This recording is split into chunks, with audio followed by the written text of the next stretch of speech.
ছেলে একটা ঘুরঘুর ঘুরঘুর ঘুরঘুর করে কি ওকেও ভালোবাসে।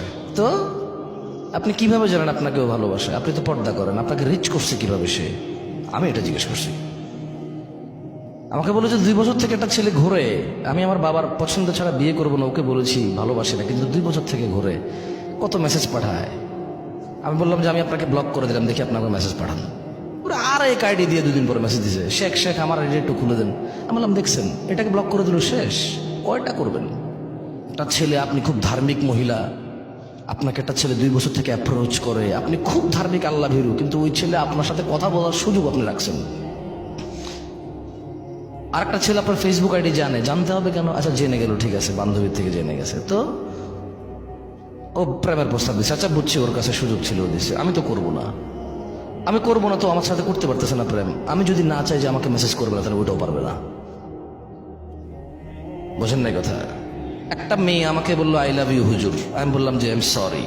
সে বললো আমি ফাঁসি দিয়ে দেবো। আমার কি এই দেশে কোনো ল আছে নাকি কেউ বিয়ের প্রস্তাব, প্রেমের প্রস্তাব দিলে যদি রাজি না হয় ও ফাঁসি দিলে আমার দোষ আছে নাকি? এরকম তো পাগলামের সীমা আছে। তো কোন কোন কোন কোন স্কুল কলেজে পড়াশোনা করা ছেলে মেয়েগুলা ভয় পায় ওই ছেলে ব্লেডে হাত কেটে ফেলবে। আরে ওর হাত, ওর ব্লেড, ওর জীবন, ও কাটুক, আমার কি?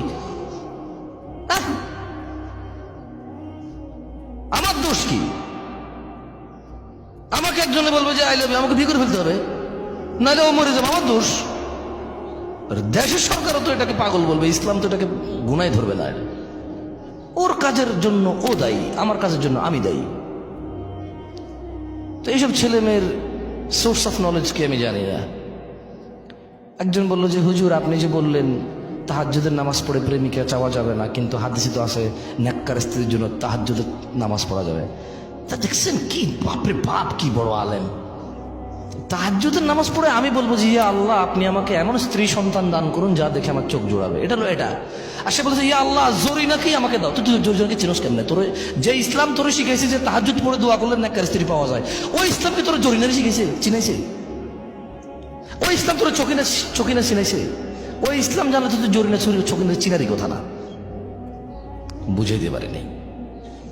ইসলাম আমাকে শিখাইছে যদি আমি তাহাজ্জুদ পড়ি নেককার স্ত্রী পাবো দোয়া করলে। এই ইসলামই আমাকে এমন প্রোটোকল দিছে, কুল্লিল মুমিনিন, এ মুহাম্মদ সাল্লাল্লাহু আলাইহি সাল্লাম মুমিন পুরুষকে বলেন ইয়াগুদ্দু আবসারহুম, এ যাতে এর চোখ নিম্নগামী করে, ওয়া ইয়াহফাযু ফুরুজাহুম, এবং তার লজ্জাস্থান হেফাজত করে। তো আমার চোখটা নিজে জরিনা কিরকম আমি তো চিনি না, তা আমি কেমনে তাহাজ্জুদে পড়বো? কল্পনা করে জরিনার ইয়া আল্লাহ এই মাইয়াটাই আমার লাগবে। তো দুয়ার মধ্যে পার্থক্য আছে না? তাইলে একটা হচ্ছে নেককার স্ত্রী চাইলাম, আর একটা হলো ওরেই চাইলাম। তো ওকে তোরে ইসলামে তো ওরে চিনার সুযোগই দেয় নাই। চেনোস কেমনে তাইলে?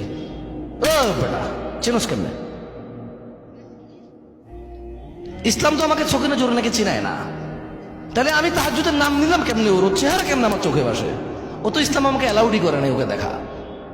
মানে ইসলামের যেটা নিষেধ করেছে ওটা আমি দেখবো, দেখে কোনটা দিবে সুযোগ আছে ওটার জন্য যাবো। এভাবে হয় নাকি? এভাবে হয়? দোয়া কবুল হয় এভাবে?